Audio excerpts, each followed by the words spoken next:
we had already discussed the English part, and then we were moving towards this Indian or the Pakistani legislation or the development in this era.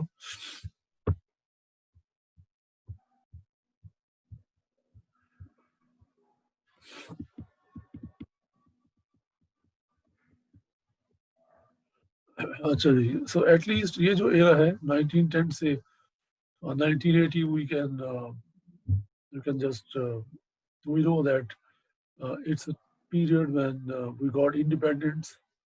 So previously, the all the legislation that was being applicable in subcontinent through the independent acts that now was applicable throughout the Pakistan as well. तो फिर हम देखेंगे कि पाकिस्तान में post independence which type of legislation were taking place and why did that legislation help to understand the concept of company. But before that, my question to you people that what really motivates the making of any law? What do you think about that? When you make any law, what factors or what things they really matter or they normally contribute for making any legislation, any particular legislation? Usman, Usama.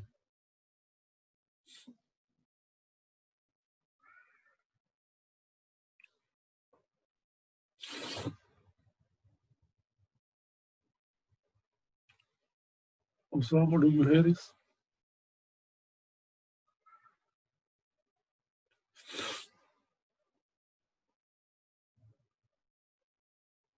Basharat.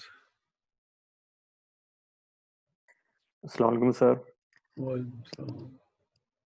Sir मेरे नज़दीक जो motivate करता है किसी भी law को बनाने की चीज़ वो ये है कि एक तो सोशल सिक्योरिटी होती है, दूसरा कि आप किसी भी चीज़ को किसी मिसकंडक्ट से बचाने के लिए रेगुलेशन देते हैं। तो आई थिंक कंपनी लॉ के पीछे भी मोटिवेशन यही होगी कि जो मिसकंडक्ट होंगे इस एंटिटी को लेके उससे बचा जा सके, रेगुलेशन लाया जा सके। Idrat. Assalamualaikum sir. Aslam. Kindly question repeat please. मेरा क्वेश्चन ये है कि किसी भी लॉ को बनाने के लिए कौन से फैक्टर्स मैटर कर रहे होते हैं या कंट्रीब्यूट कर रहे होते हैं उस पर्टिकुलर लेजिस्लेशन की मेकिंग में? सर सबसे पहले तो सिक्योरिटी और protection of that main point जिस पे आप लॉ बनाना चाह रहे हैं उसको प्रोटेक्ट करने के लिए आप एक लॉ या एक प्रिंसिपल अकॉर्डिंग टू लॉ लाना चाह रहे हैं एंड इसके अलावा कि आप उस लॉ को बनाने के लिए कि आप उसको उतना ही ऑथेंटिक और स्ट्रॉन्ग कर देते हैं with the help of that law or principle.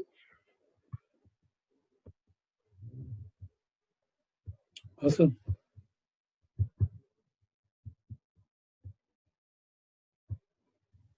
Sir philosophy of law में तो हम ये कहते हैं कि जो लॉ है वो बेसिकली एक व्हीकल है सोशल चेंज का।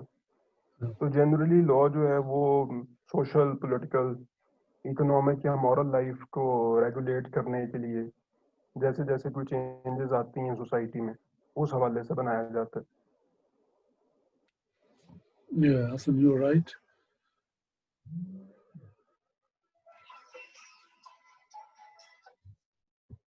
जी, अस्सलाम वालेकुम.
अच्छा जी, तो कहाँ थे हम?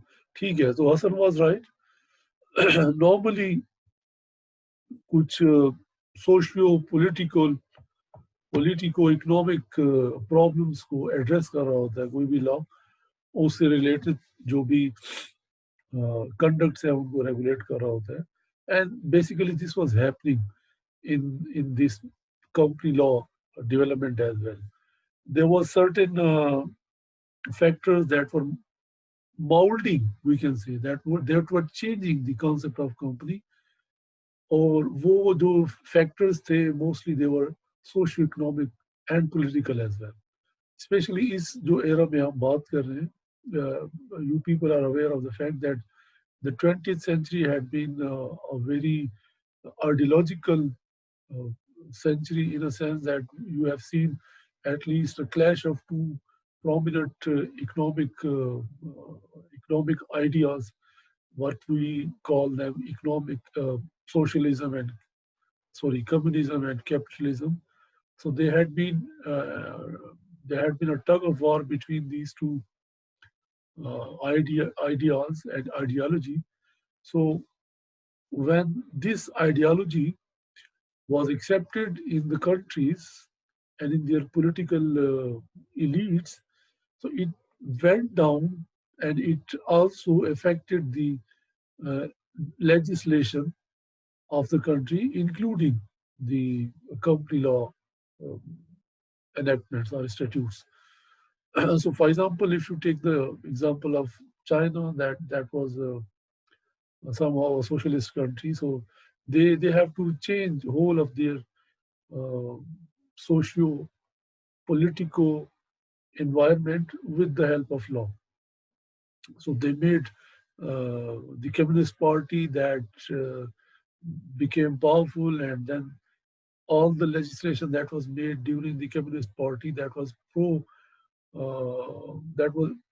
that was trying to achieve certain agendas of the communist ideology. So would be the case in some of the other non-communist countries कहें या capitalist countries में कहें, उनकी जो ट्रेंड्स होते हैं वो कैपिटलिस्ट ही जा रहे होते हैं. पाकिस्तान की एग्जांपल ही आप ले लें. बट एटलीस्ट ये जो चेंजेस हैं, they have been taking place specially in the last century. आपकी केस में, पाकिस्तान के केस में, you are aware of the socialism in our partial socialism कहें या जो भी हम कहें, भुट्टो एरा में, and then post Bhutto era you go for complete capitalization. So ये जो changes आ रही थी, political come economical changes, they were directly affecting the company law. And basically this is the primary theme, the primary factor uh, to understand the concept of company law. अच्छा, तो हम just I will be very quick. And by today, inshallah, when I'm done with this development of company law, I will be sharing at least 3 articles that are written by me. So you have to just go through those articles, and you will get the idea, at least, that how the company law are developing in these times. And most importantly, you have the complete right to disagree while reading that article. It may become the part of your midterms. So you have to, when you are reading those articles, you have to be very critical. And if you think that something is not really right, so you have the complete right to criticize that, to analyze that, and to give your own opinion if you differ from the findings that I gave in my article. Okay? The purpose is that you always have to be very analytical, very critical about anything you are reading. You need not to necessarily agree with the contention of any article, any research. If you feel uh, something that contradicts those versions or aversions, you must resist that. You must make it. You must highlight that, and there is no harm in doing that. This is a kind of activity that is expected from the researchers. So whenever you are reading articles, always try to be as critical as possible. No worries about the authors. Yes, if the author's argument are really convincing, then you must agree with them, but not necessarily and not ज़रूरी नहीं है कि आप उससे agree हो.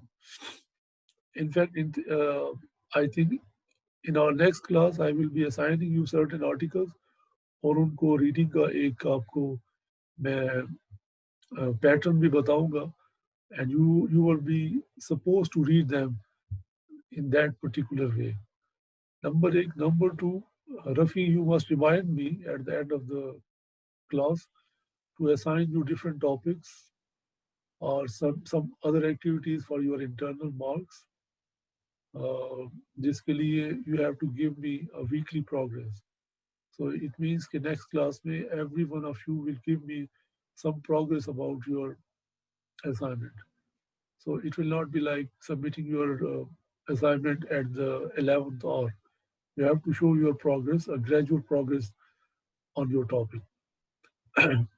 So having said that, let's have a look on some of the developments that were taking place in the 20th century in subcontinent. This was the Companies Act 1930, which was almost a reproduction of English law. तो English company law बन रहे थे वहाँ पे, almost यहाँ पे उन्हीं की कॉपी हो रही थी, बट इसमें थोड़ा सा प्रॉब्लम था. प्रॉब्लम ये था that it failed to take into account the peculiar commercial and trade environment of India, as for instance the management agency still continued. Management agencies का जो concept हमने previous class में discuss किया था, that was somehow that had become very powerful and वो subcontinent के commercial environment को disturb कर रहा था. So जो पाकिस्तानी era में या पाकिस्तानी इंडियन सबकॉन्टिनेंट में जो 1913 का एक्ट आया था, it ignored the ground problems, some of the real problems of the subcontinent. That is why ultimately they have to come up with some alterations or amendment that took place in 1914, and these were very major amendments, and they were done in subcontinent and not in the English British island. So what they introduced here, they introduced the minimum limit of directors number, which was not previously clear. So they said that there should be at least 2 directors of a company.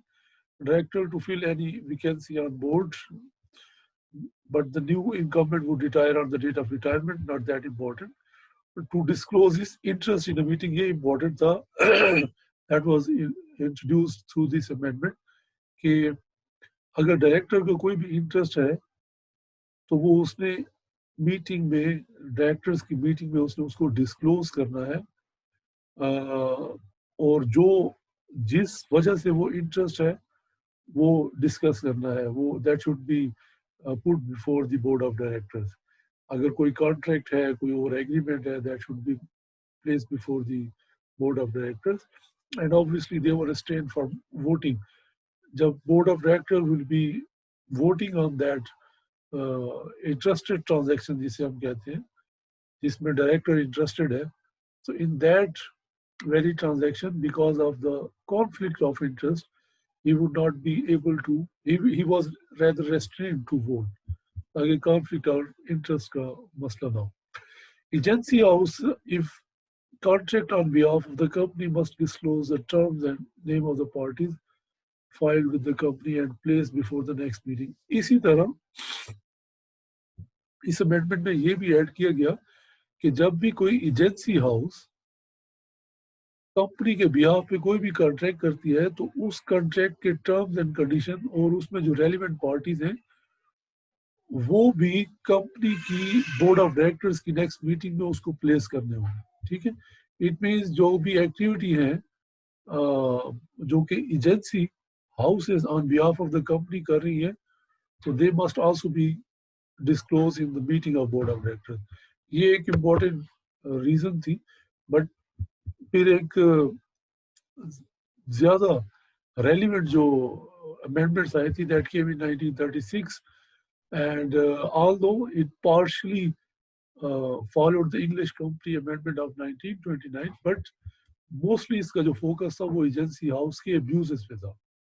Now you see, as some of you people said, that there were certain problems और उनको resolve करने की कोशिश कर रहे थे. So there were certain particular abuses by the agency houses because they were acting on behalf of the company, so they were exploiting their position. So in order to minimize that, these new amendments were brought in the company law. So number one, the term of the agency would be 20 years only.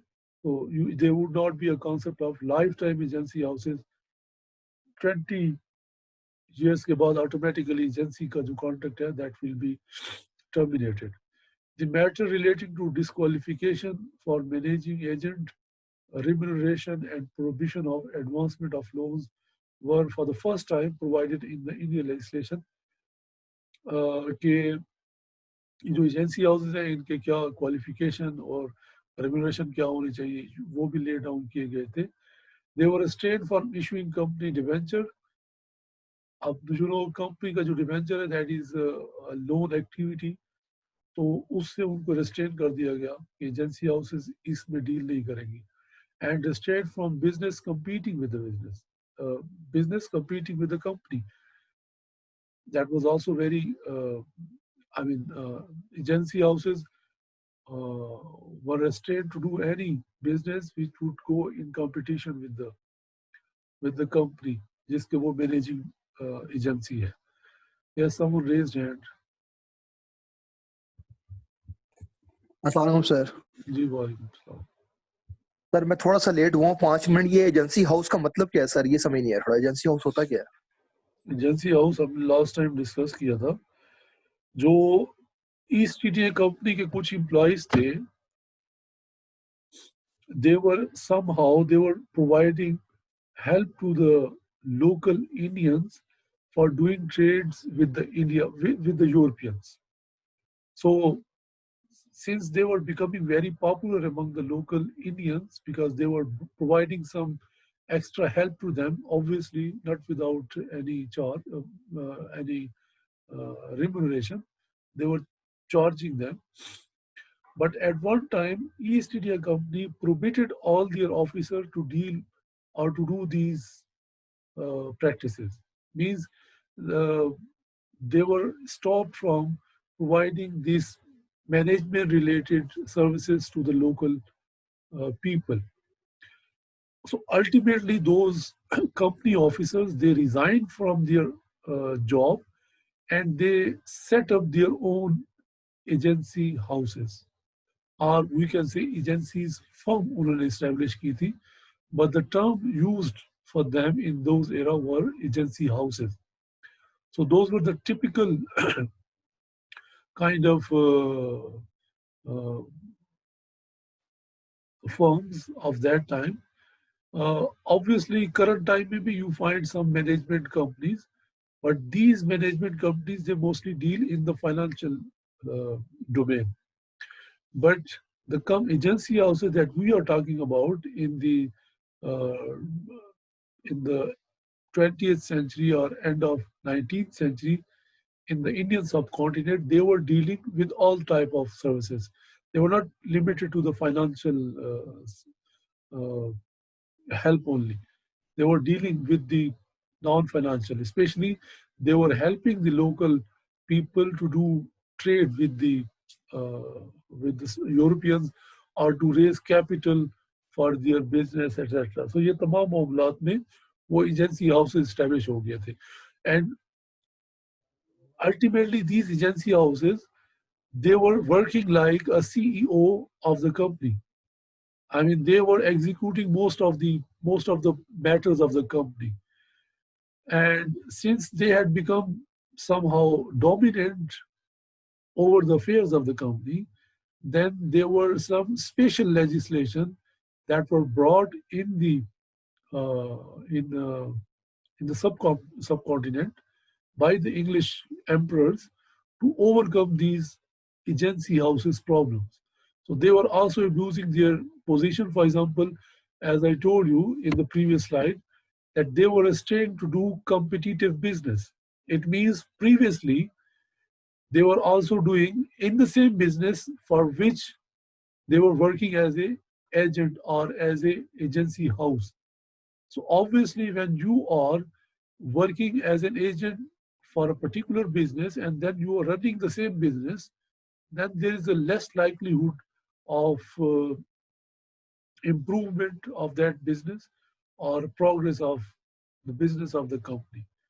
तो इसको avoid करने के लिए it was laid down through 1936 amendment that the agency house would not deal in any business which goes in competition with the company. Understand? Naeem? I Yes, think sir. Thank you so much. it was Naeem? Jamshed, sir. Oh, Jamshed, okay. Ubaid, I think he raised hand. अस्सलाम वालेकुम sir जी वालेकुम। Sir जिस तरह आपने ये concept बताया agencies houses का sir ये क्या पहले कंपलसरी थी लोकल्स के लिए कि अगर उन्होंने कोई डील करनी है बाहर ममालिक के अंदर तो वो इनकी हेल्प लेंगे और फिर ही वो काम करेंगे No, it was not compulsory, it was just optional. But you know, the local people, they were not good enough in the business. They had no foreign exposure. Obviously, the Europeans, they had come from England and from the Europe. So they knew the demand of trade in the Europe. They knew some other dynamics of the Europe, and regarding that, they would provide some guidance and services to the local Indians. तो and local Indian को भी उनकी expertise से they wanted to get benefit from that. So that is why they would also be tilted towards getting those services. So ये कोई it was obviously an optional thing. There was no compulsion.